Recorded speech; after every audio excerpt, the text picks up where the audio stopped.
अब प्रश्न रहा कि एक भक्त ने कहा जी फिर परब्रह्म जो अक्षर पुरुष है इसको भी जन्म मरण में किस लिए बनाया गया?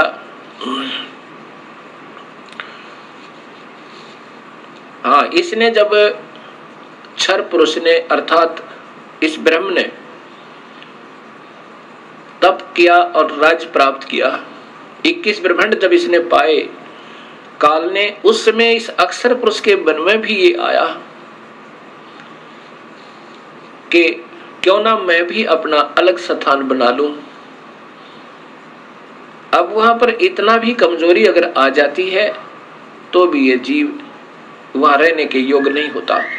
अब ये जो गलतियां वहां पर होनी थी वो हो चुकी, और इन गलतियों के कारण अन्य जो बची हुई आत्मा है वो बिल्कुल सावधान होगी, अब वो गलती नहीं करते।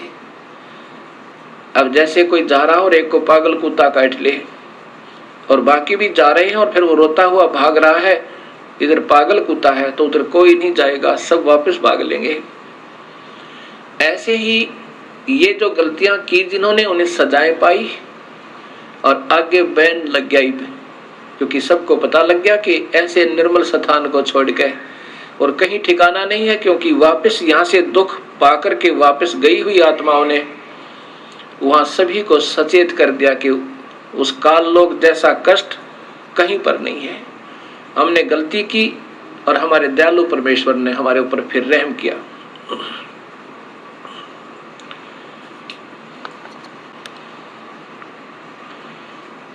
ये परब्रह्म की जो का 7 संख ब्रह्मांड बनाए, उसमें कुछ आत्माएं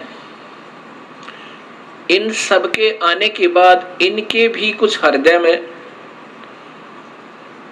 इनकी आत्मा यानी अब एक भक्त ने प्रश्न किया कि जब वहां मन तो है ही नहीं, आप ही बता रहे हो कि काल ही मन है और मन वहां है नहीं, तो फिर आत्मा वो मन कैसे हुआ उस निरंजन में? अब ये आत्मा भी की भी सोच होती है। मन तो यहाँ इस काल लोक में है, यहाँ इसने डबल बना रखा है, अपना भी प्रभुता मन इस आत्मा की सोच को यहाँ बिल्कुल खराब कर देता है, और आत्मा की भी अपनी सोच होती है। तो वहां अपनी सोच से उन बाकी कुछ आत्माओं ने जो 7 संख ब्रह्मांडों में कुछ आत्माएं ऐसी हैं जिन्होंने भी ये सोचा था कि शायद हम भी उसमें स्वीकृति दे देते तो वहां चले जाते, इनके मन में ऐसा आया था और उनकी भी सजा इनको इतनी ही मिली कि इस पारब्रह्म का अलग से एक स्थान बनाया और उसमें उन बाकी की आत्माओं को वहां भेज दिया।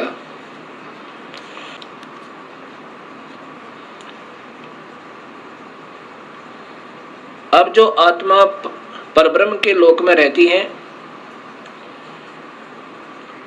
अब उनको ज्ञान हो गया कि वो तो बहुत परेशान है नीचे के लोकों की व्यक्ति, जितनी आत्मा गई है, अब वो कभी नीचे की वृत्ति नहीं रखते। और जो आत्माएं यहाँ सतनाम प्राप्त कर लेती हैं, केवल सतनाम, सतनाम कौन सा होता है? 2 मंत्र का, एक तो उसमें ब्रह्म का मंत्र ओम है और दूसरा और मंत्र है, वो सांकेतिक रखा है, वो अधिकारी को ही बताया जाता है जिसको देना होता है। और जो अधिकारी संत होते हैं वही देवे तभी वो काम करे। जिनको सतनाम मंत्र प्राप्त हुआ और उनकी श्रद्धा अपने गुरु में नहीं रही, ये इतने दयालु परमेश्वर हैं और कुछ वर्षों तक उसने सतनाम की विधिवत साधना करने के बाद आपकी सतलोक जाने की वृत्ति नहीं बनी या आपकी इतनी कमाई नहीं बनी उस मंत्र की, तो आपको उस परब्रह्म के लोक में भेज दिया जाता है। किसको भेज दिया जाता है? जो ओम नाम की कमाई ये सारी यहाँ छोड़ दी जाती है इस काल के लिए। जैसे गीता जी के अध्याय नंबर 18 के श्लोक नंबर 66 में लिखा है कि अर्जुन तू मेरी सभी पूजाओं को मुझ में त्याग दे। पूजा कौन सी? जो ओम नाम की कमाई, यज्ञ, हवन, धर्म, ये जाप की कमाई यहाँ छोड़ दे, मैं तुझे ऋण मुक्त कर दूंगा, मेरा कर्जा तेरे से उतर जाएगा, यानी तुझे ऋण मुक्त कर दूंगा, अर्थात कर्म मुक्त हुआ। वो आत्मा फिर इस पारब्रह्म के लोक में चली जाती है। और वो लोक, एक तो वहां पर ये खाता नहीं, जैसा मैंने पूर्व बताया कि पूर्ण परमात्मा तो खाने वाले, वेद में लिखा है ऋग्वेद में कि खाने वाले और न खाने वाले इन दोनों भगवानों से भी बड़ा है। खाने वाला काल है, न खाने वाला ये परब्रह्म है, इनसे भी बड़ा है, अर्थात वो सत्पुरुष है। तो वो परब्रह्म जीव आहार नहीं करता, उसने ऐसी गलती कोई नहीं की, लेकिन मन में फिर भी थोड़ी कमजोरी, उसकी आत्मा में थोड़ी सी वीकनेस आई थी, तो उसका भी सजा उसको भोगना पड़ा। तो वहां ये यहाँ के हंस फिर वहां पहुंच जाते हैं। वहां पर इतना बढ़िया शरीर है, यहाँ के देवताओं का, ब्रह्मा विष्णु महेश का भी नहीं है। जैसा कि आपको बताया था कि यहाँ के देवताओं का तो शरीर है जैसे चीनी का कप बना हो, सफेद कप जो चाय पीते हैं, और हमारा मिट्टी का बना हो सीधा ही, इतना कमजोर है। और जो परब्रह्म के लोक में परब्रह्म और वहां के रहने वाले जितने हंस हैं, उनका सटील का समझो इससे ज्यादा सथाई है, लेकिन है नासवान फिर भी। अब ये सोचकर इस पर ब्रह्म को समझना, इसकी उत्पत्ति यूं हुई। और फिर जो सत भक्ति करता है और जिसको सतनाम भी मिल गया और कमाई फिर भी पूरी नहीं हुई, और साथ में यहाँ की कोई इच्छा आपकी रह जाती है, तो कबीर परमेश्वर हर ब्रह्मांड में अपना अलग स्थान बनाकर रहता है। इन आत्माओं को जिनकी अधूरी कमाई है, भक्ति पूरी नहीं हो पाई, कि काल के ऋण से मुक्त अभी नहीं हो पाए, और परब्रह्म का भी, क्योंकि परब्रह्म के लोक को पार करना है, उसका भी ऋण देना है, वो दूसरे मंत्र से, तत् मंत्र से कमाई करनी है, वो तत् मंत्र संकेतिक है। इन दोनों का मिलकर जब ये योग्य हो जाएगा, दोनों का ऋण उतरने योग्य हो जाएगा, तब ये कबीर परमेश्वर इनको सारनाम देकर, सारनाम की कमाई साथ करवा कर, और फिर यहाँ से सतलोक ले जाएगा।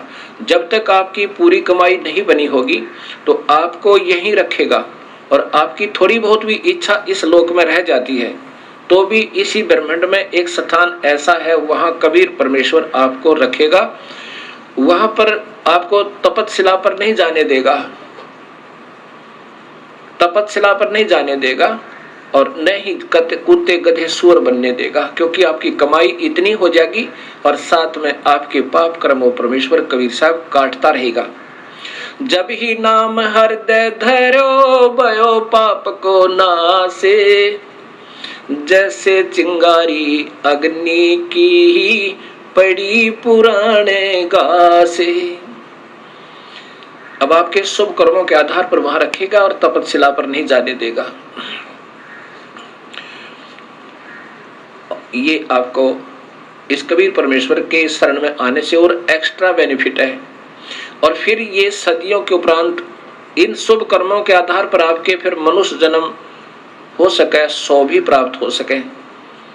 जो कबीर परमात्मा के आधार पर सतभक्ति आप कर रहे हो, और मनुष्य जन्म आपके फिर देने शुरू कर देगा परमेश्वर, और फिर कभी अपनी सतभक्ति को जगाएगा। उसमें उन पुण्यात्माओं को जिन्होंने पहले सतगुरु की भक्ति कबीर परमेश्वर की किसी युग में कभी वो आए स्वयं या उनके कोई सत संत के साथ रहकर की हुई है, अब उनको शीघ्र ये बात समझ में आती है, क्योंकि उनके अंदर काल नहीं होता ज्यादा।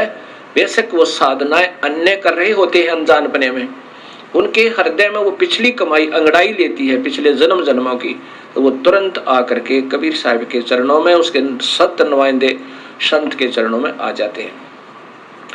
और जिन्होंने अभी तक कमाई सतपुरुष की, पूर्ण परमात्मा की कभी नहीं कर पाए, और ब्रह्म तक की अच्छी साधना युगों युगों कर रहे हैं, वो पुण्य आत्मा भी इस सत्संग को सुनकर और शरण में आ जाएंगी, तो जैसे कलम चढ़ा दी जाती है, जैसे कलम चढ़ाई जाती है, ऐसे इसकी वो फिर सतनाम दिया जाएगा उनको, उनके अंदर फिर वो भक्ति प्रवेश हो जाएगी और प्रारंभ होगी तो अवश्य पार होगा। क्योंकि उन्होंने पिछली कमाई ओम नाम की बहुत की हुई होती है और उसके साथ वो दूसरा मंत्र मिला करके फिर ये कमाई आपकी पहले भी कराई जाएगी और साथ में उस सत्य नाम की यानी ऊपर के मंत्र का भी आपको अभ्यास करवाया जाएगा और फिर आपकी भक्ति प्रारंभ हो जाएगी।